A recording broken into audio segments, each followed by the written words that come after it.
Yeah, so I was originally going to speak about the hidden symmetry of twisted bilayer graphene. I decided to switch topics to make it fit a little bit more with this section. Let me try and give the one sentence summary of what the previous talk would have been.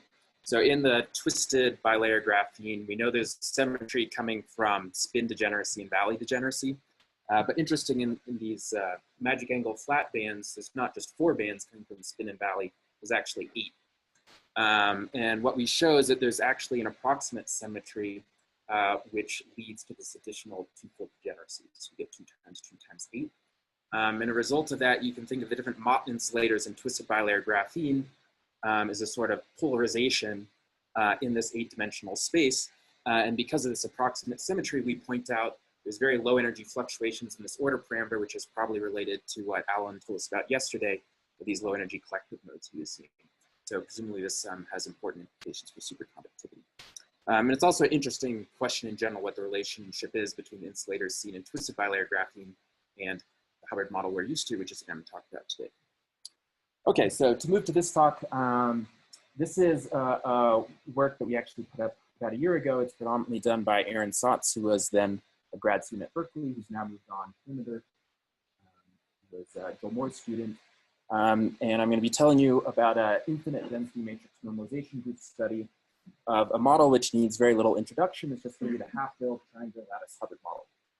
So we're going to consider the isotropic triangular lattice, the topic T, and a Hubbard interaction U. And of course, we're at half-filling. So if it's large enough, the system largely has magnetic fluctuations rather than charge fluctuations. And we choose triangulates because triangulates lead to frustration. Then going back to the 70s, that the triangular lattice would be frustrated enough that rather than ordering like a square lattice, you'd actually get fluctuations down to 0 temperature via a mechanism like resonating valence bonds, leading to phases like spin liquids. But beyond theory, there's of course good experimental motivation for it. We've heard about some organic compounds earlier. In the early 2000s, some of the first examples of spin liquids were exactly in these organic triangular compounds. So there's 2 families I'm going to be mentioning. One is, I don't even know how to say the beginning of it, but the DBT, and the other is the DMIT. Both are described by approximate Hubbard models. There's actually a slight anisotropy between one to about 10% or so. And the system is very well two-dimensional, so the starting point when we discuss is just the isotropic Hubbard model. Okay, so we know that the key parameter, because we're working at half filling, is U over T, strength of the Hubbard interaction. If you're working at very large U, of course, the charge fluctuation squeeze out and you're left with a spin model. So we'd be looking at the Heisenberg model on the triangular lattice. But in these materials, U over T is about 8, which actually isn't that large. And in fact, if you change the pressure of the system just by over the range of about 1 gigapascal, the BDT compound undergoes a metal insulator transition from a Mott insulator at low pressure to a superconductor and then to a metal. That tells us we're not actually in a super large U over T unit. So we should think, we want to map the system back to the spin degrees of freedom. In addition to the first order in T over U term, which is the conventional Heisenberg exchange, the higher order fluctuations coming from T over U would lead to more complicated magnetic interactions. The first one, for instance, is this ring exchange, which takes 4 spins and exchanges them. But then there'd be more and more terms at higher order in T over U, and presumably these are actually playing a quite important role in the magnetic physics of this system. So what's seen in experiment? I'll mention the BDT first. So at the lowest temperatures, they can look at the magnetic susceptibility and they can compare 2 different versions of this compound. One of them is a different organic, it shows a big peak in susceptibility, indicating that it's an antiferromagnet. But in this BDT compound, there's no feature seen in susceptibility down to the lowest temperatures, which is the evidence for any lack of magnetic order. And I think this is pretty incontrovertible. Once we know it doesn't seem to order, there's an interesting question of whether it's gap or gapless. When I say gap or gapless, I mean like the spin fluctuations gap or gapless. So there's 2 types of probes we can do to look at this. One is a thermodynamic probe measuring the heat capacity. And it's actually seen that In the compounds which are spin liquid at low temperature, there's a linear T heat capacity, whereas in the samples at border, there's no linear T heat capacity. So this seems to be strong evidence for it being, there being gapless excitations. But you might worry that these gapless excitations are actually coming from defect. The reason they cut off the gap here is so if we want to look at whether there's gapless excitations and try and disentangle that from just defects, it's useful to do thermal transport. So the data on the right is showing the thermal conductivity. And if you look at the thermal conductivity, at least in the BDT compound, it goes to 0 at low temperature, and it looks actually like it's active. So that would actually be an indication for intrinsically there being a spin gap. The DMIT compound's a little bit different. In the early meaning in the first experiments on the thermal conductivity by the group at Kyoto, they actually saw linear T thermal conductivity. This was extremely exciting because it would seem to indicate that there's a Fermi surface worth of spin excitations in the system, which would correspond to the famous spin-on Fermi surface possibility.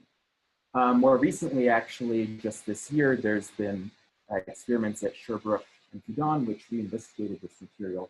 And they actually found that the thermal conductance did not have a linear T part at lowest temperatures. So here is the old data from Kyoto, set to finite clear for T, whereas this instead, they don't actually see activated behavior, they see some higher power law, about 1.7. So it's a little bit unclear actually in the system what's been the difference between these two. But at the moment, it seems like there's not actually such solid evidence for the linear T heat test or linear T thermal conductance. Okay, so from a theoretical perspective, what would we expect about the nature of the potential spin liquid? Well, we have a phase diagram with just one parameter, U over T. Of course, for small u, we start out in the metal. For very large u, the magnetic interactions are going to be dominated by the Heisenberg term. And it's actually known now that if you just take the Heisenberg model on the triangular lattice, it's not quite frustrated enough, and you get a 120-degree nail order, so it works. But as you go to this intermediate U over T regime, these ring exchange terms and others become important. That can lead to additional quantum fluctuations, and many different numerical experiments going back to the 90s find that indeed that destroys the nail order, and you get some sort of non-magnetic insulator using a spin liquid. So that agrees, at least with what the experiments see, which also sees no magnetic order. Okay, but when we say something is a spin liquid, there's of course many different types of spin liquids. You could have the famous spin-on Fermi surface, gap Z2 spin liquid, you've got nodal gapless states, chiral spin liquids, etc. And I'll review some of the most important ones over the next couple of slides. Some studies have already looked into this with DMRG. One of them just did a circumference 2-cylinder, and they found that it was consistent with a nodal spin liquid, a gapless spin liquid. And finite DMRG, meaning was finite circumference and finite length.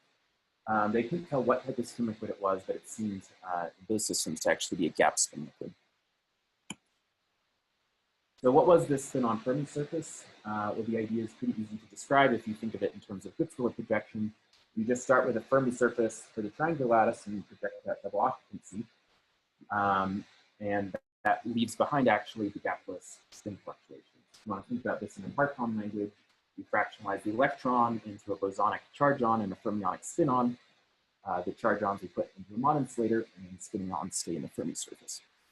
So the famous work of Leszek-Mocznik argued that this would be the heat capacity coming from the neutral spin-ons of Q to 2/3. Now, experiment sees a little bit higher than that. And then you'd also get thermal transport from the spin-ons as well. So the other competing class are gap spin liquids. There's many types here.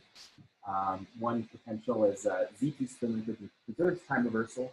But the one I'm going to be discussing is the chiral spin liquid, which spontaneously breaks time reversal. This was first proposed by Pallmeyer and Laughlin, where they argued that you could understand this sort of spin liquid as the analog of a fractional quantum. I'm going to go into that in a bit more detail later. So what's the calculation method we're going to attack this problem with? We're going to be doing infinite density matrix normalization group. So that just means it's DMRG where you take the limit, the thermodynamic limit of your one-dimensional chain so that you don't have any edge effects. DMRG is an unbiased method for solving 1D problems, but of course we want to solve the 2D Hubbard model. So how do we do this? It's the standard snake trick where you take your 2D lattice, you put the finite circumference, and then you wrap the lattice onto a cylinder of some circumference L. So we're going to be looking at circumferences of L from between 3 and 6 in the study. Now, one effect that we're going to come back to is if you thought about the original Fermi surface, you go from having a Brillouin zone, which is a 2D continuum. What you get by putting it on a cylinder is you actually quantize the allowed momenta in the y direction. So I can think of the Brillouin zone as being sliced into a set of discrete wires. And that's going to be important for interpreting the physics. So the snake DMRG is well known, but we actually do it a little bit differently in this study. So usually what you do is each of your orbitals in your one-dimensional chain would correspond to the x and y position. So this would be x, this would be y, and you just choose a 1D ordinary where you spiral around this. That's why it's called the snake. But what we actually do is we do a Fourier transform in y. So the basis we're using is x and momentum in the y direction. So the reason we do this is because that allows us to exploit the rotational symmetry because the rotation of the cylinder has a good action in its basis, and then we can, in the DMRG simulation, actually exactly preserve the momentum, and that leads to much more efficient matrix computations, lower memory, and allows us to go to larger systems. So that's one of the basic technical tricks that we've used in this work. And that's why the previous DMRG was able to do circumference 2. Here we're doing circumference 4 and 6. So what's the summary of what we find? Well, what we find is in this intermediate spin liquid, here's the gap. It spontaneously breaks time reversal. We can find evidence that the topology of this spin liquid is exactly that of the Kollmeier-Laughlin state of the chiral spin liquid. So for the remainder of the talk, I'm going to walk you through a little bit more intuition about what this phase is and what our evidence is. Okay, so why do we call it the chiral spin liquid? Well, the time reversal symmetry breaking can actually be detected by a local order parameter, which is just the spin chirality. So you look at the triple product of the spin along a plaquette. This is clearly odd under both time reversal and a mirror symmetry, but it preserves the combination of the two, so that's why it's a chiral order. So how do I understand what this chiral spin liquid is? It's not just that it's time reversal symmetry breaking, it's also a topological order which has fractionalized spin excitation. So the easy way to understand this, that Bob Laughlin first outlined, is to think of your spin as actually a hard-core boson where up and down map to empty and filled. And then because we're at an unmagnetized system, that means your spin system is at half filling. And the idea is that the bosons then enter into the nu equals 1/2 bosonic fractional quantum Hall state, which is the Laughlin state. So that's why the chiral spin liquid is just a Laughlin state of spins. So we can then read off quite a bit of phenomenology from this mapping. The fact that the fractional quantum Hall effect is charge incompressible, maps onto having a spin gap in the spin liquid, and the fact that quantum Hall states have gapless chiral edge states would mean that if you took an edge of one of these spin systems, there'd be gapless spin currents at the edge. And likewise, also in principle, there'd be a thermal Hall effect, so the compact Y that we heard about yesterday. Now, unlike in the quantum Hall effect, where the time reversal symmetry breaking comes from the magnetic field, here we're claiming it actually happens spontaneously. So in whatever numerics we do, we should actually find two degenerate copies of the ground state, one in which you can think of the spin-ons as spontaneously rotating clockwise, and the other is counterclockwise related by either T or P. This would actually have important implications at finite temperature. Since this is a discrete symmetry, the fact that we've broken time reversal is like breaking an Ising symmetry. But if you go to a higher temperature above the Ising transition, the system would actually break up into samples of the two different chiralities. But unlike the usual Ising model, we know that if you look at a boundary between the chiral spin liquid and its time reversal partner, it'll actually be one of these chiral edge states. So what that would mean is that coming from each of these chiral edge states, at least if you look at a temperature which is low enough compared to the size of the edge states, they contribute a linear T-specific heat capacity. So I mean, it's tempting to then relate this to the heat capacity which is seen in the experiment.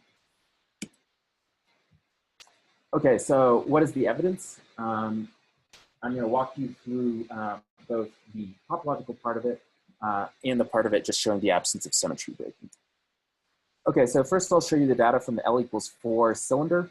And I want to argue that there's two transitions, one at about U/T 10.6, where the 120-degree nail order sets in, and the other at 8.3, which is the metal insulator transition. So let's look at the nail state first. So the first thing I'm just going to measure is the correlation length of the system along the length of the cylinder. And there's a slight technical complication here, because in DMRG, it's a variational method, where the accuracy only increases in proportion to the size of the variation of space. So it's not like doing exact diagonalization where you just get exactly the right answer. So the way people quantify the size of the variation of space is the so-called bond dimension of the DMRG. That's the parameter pi here. And all we really need to know is that as pi increases, the calculations are harder, the results are more accurate, and it's sort of proven that if you take pi to infinity, in that limit you will get right. So what that means is when we look at these plots implicitly, we need to be extrapolating the infinite bond dimension to the actual behavior. The basic physics you can see is that at low U in the metal, the correlation lines keep diverging because we increase the accuracy of the simulations. And repeated to that region here, if you were to extrapolate it, you find it extrapolates to something finite. And then the correlation length again spikes to infinity at a phase transition between the non-magnetic insulator and the 120-degree nail order. So we can then, in the nail order, just measure what the spin structure factor is, the spin-spin response, and then Fourier transform it.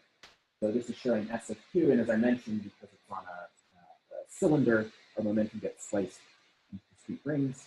And you can see that if you look for low U, S of Q is relatively featureless, whereas if you look at U/T12, which is in the 120-degree state, the S of Q peaks at the K and K prime points, which are exactly the wave vectors of the 120-degree order.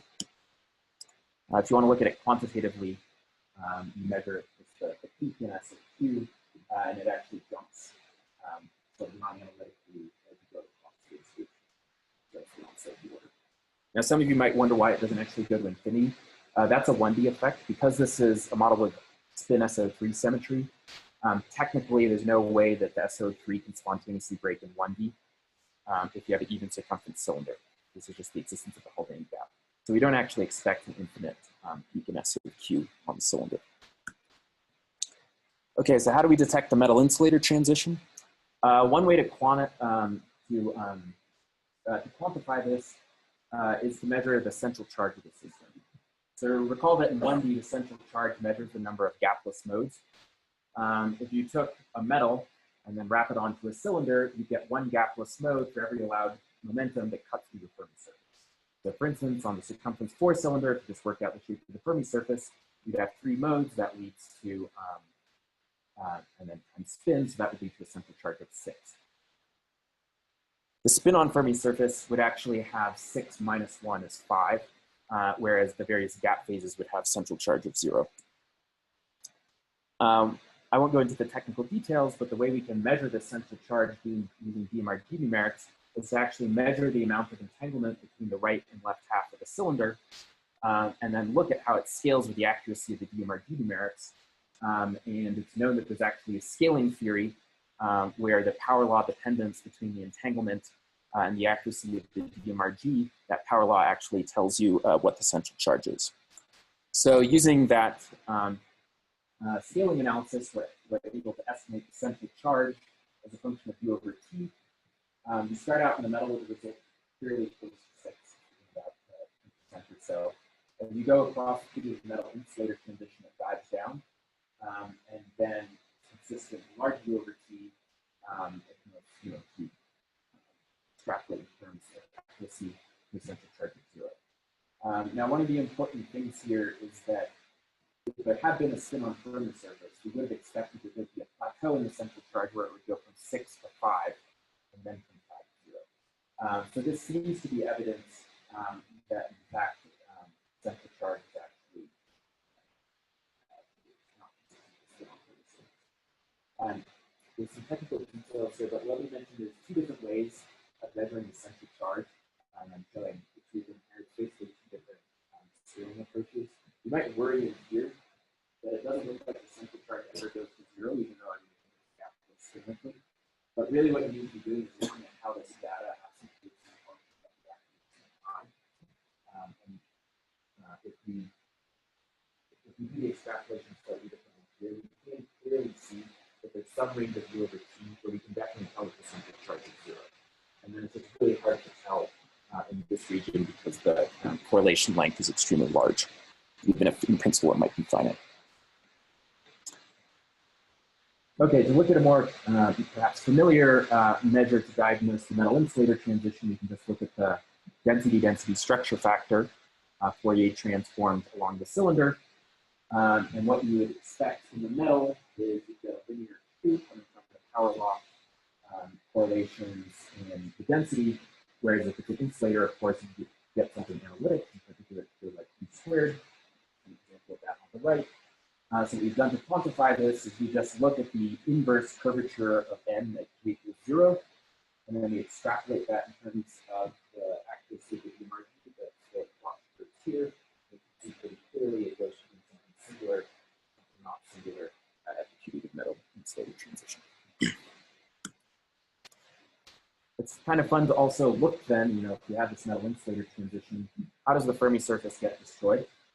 So one way to look at this is just to look at the electron occupation in K. So of course, at U of 0, we just have the metal and you have a perfect jump of Nk by 1 at the Fermi surface. And then as soon as you turn on the U, N of K spreads out. So if you just look at it by eye, there's not really anything obviously different between, say, U equals 6 and U equals 9. Unfortunately, or fortunately, that's actually a consequence of being on the cylinder. So since we do an infinite cylinder, formally at the largest distances, this flows to a one-dimensional system rather than a two-dimensional system. And if you take a 1D system and turn on any interaction, it actually becomes a Luttinger liquid. And in this case, it's going to be a 6-component Luttinger liquid coming from the different K modes that we're slicing. And if you have a Luttinger liquid, we know there's actually 0 quasi-particle weight. It's a non-Fermi liquid for any U. What we should see, instead of a jump in N of K, is actually power law singularities or non-analyticity. And if you analyze it quantitatively, that's what you find. You can see that in the metallic region, it's hard to see by eye, there's some non-analytic kink, whereas by the time you get to the spin liquid, then it appears to be perfectly analytic. And when we look at that, 5 minutes. When we look at that, it's consistent with this metal insulator transition actually being a BKT transition. So this is interesting because it kind of suggests that you have a continuous destruction of the Fermi surface, at least in 1D. But it's a little bit unclear how you would infer the actual 2D physics from these 1D KT transitions.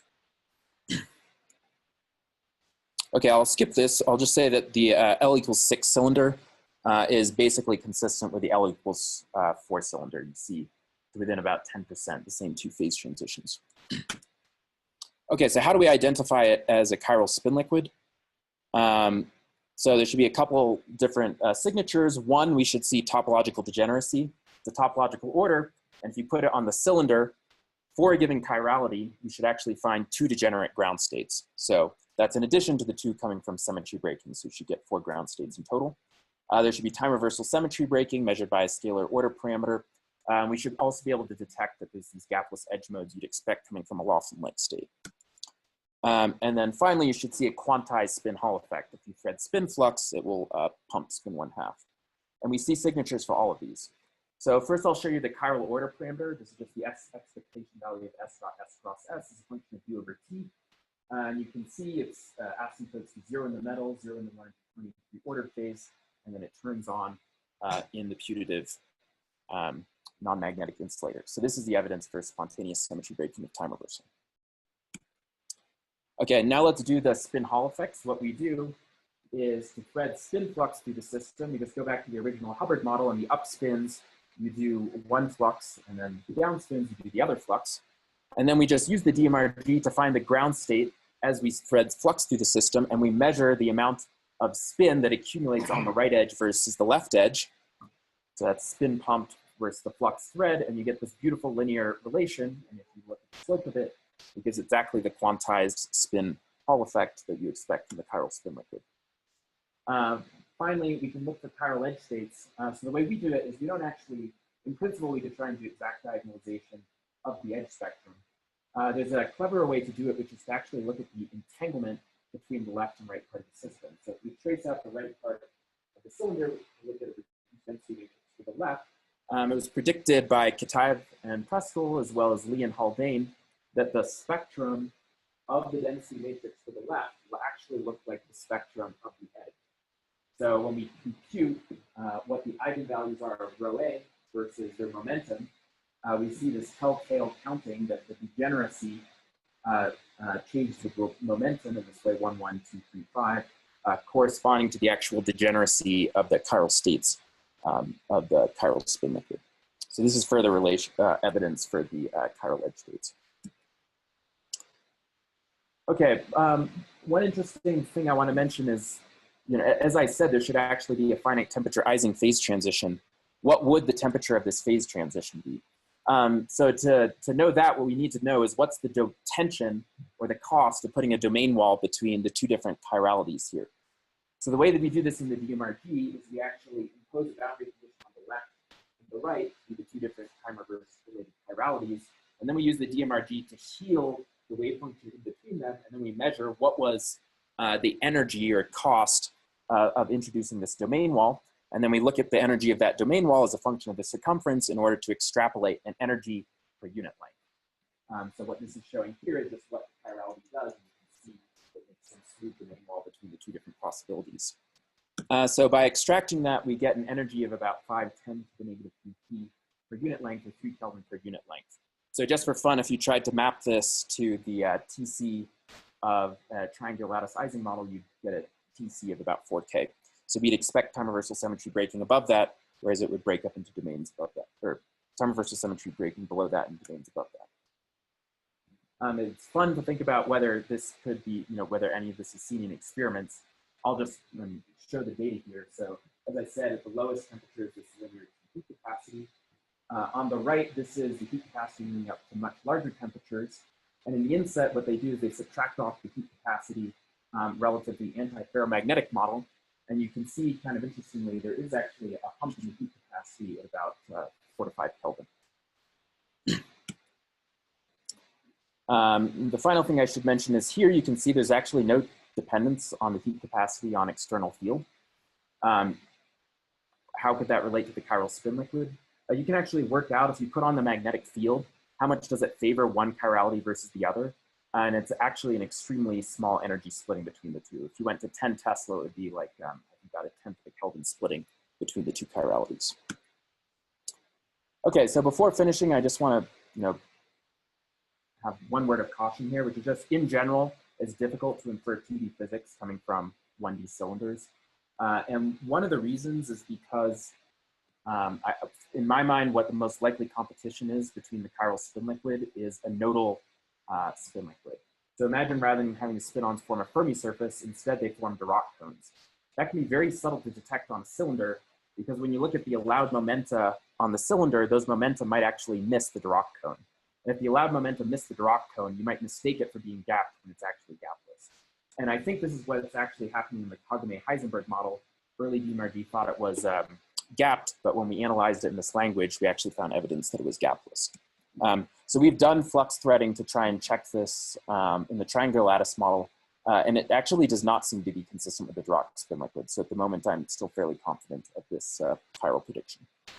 But hopefully someone can do IPEPs or something to actually get rid of these finite circumference effects. So with that, I'd like to thank my collaborators, and thanks for your attention. Questions? The first question. Yes. Yeah. So I'm just thinking of the Ising condition. Yeah. So if I think of it as a function of u, it should be definitely some delta. Is at any point in the time because that you see? Yeah. Yeah. So we didn't actually measure, we only measured the stiffness for a particular u over t, the deepest part. But yeah, certainly if we were to do it as a function of u over t, the stiffness probably changes. So and what do you think that 2 units of copy? Yeah. What would be the estimate for the highest? It's probably probably about this. I think just by eye, Aaron went to somewhere that looked like this is UK. Oh, well, here's in unit 16. We did not quantitatively do this for a whole bunch of feet. It was expensive. We just picked a point that looked strong. So I bet it's not much. This is probably around it. Yeah, yeah, it's very small. Yeah. So, yeah, I don't see curious about the fact. So, your temperature, I don't want to laugh. Like you. Yeah. So, the transition to the isomorphic state in this thing that will necessarily be the same value of you. Well, okay, I should say I've been discussing it as one transition. It's quite possible that really it was metal superconductor. I mean, so that's one caveat. Yeah, perhaps. So it's extremely exotic to try and think of any transition that would simultaneously be a metal insulator transition, but the symmetry breaking turns on at the same point. Right.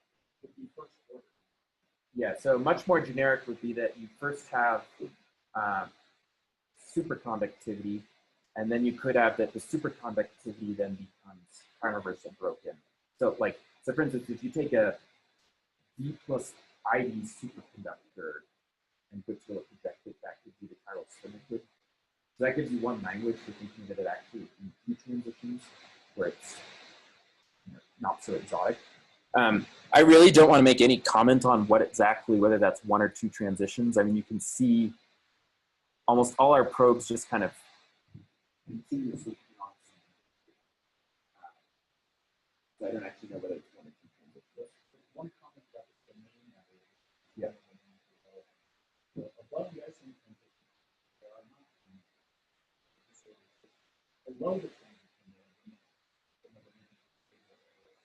so maybe you want to feel the disorder or have a linear. Well, it's a matter of time scales in a sense. You could think that you could have a long time scale compared to the electron time scale, which we actually just have permanently fluctuating domains.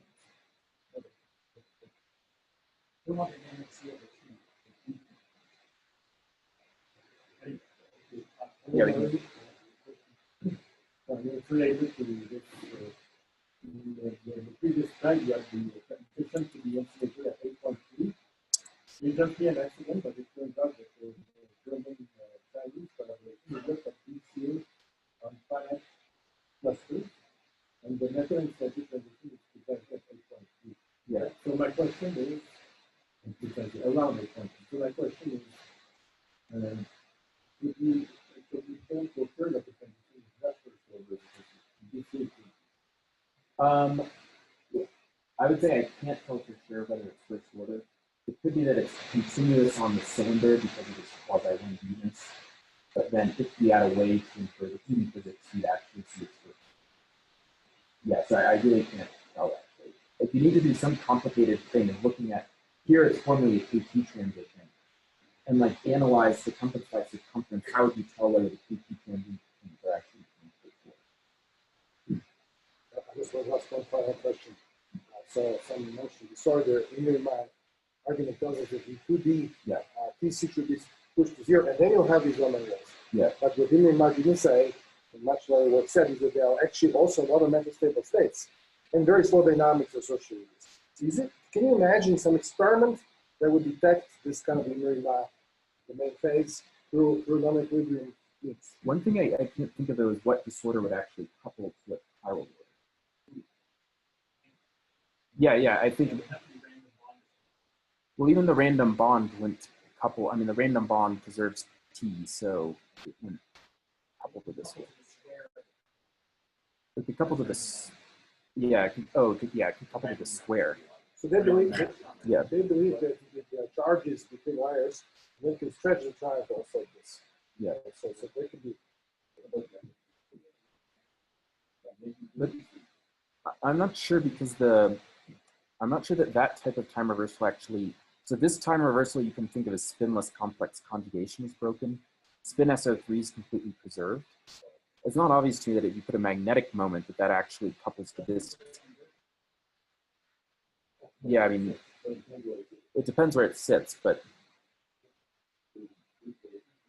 No, they have to be small by power with fine structure coupled by the physical.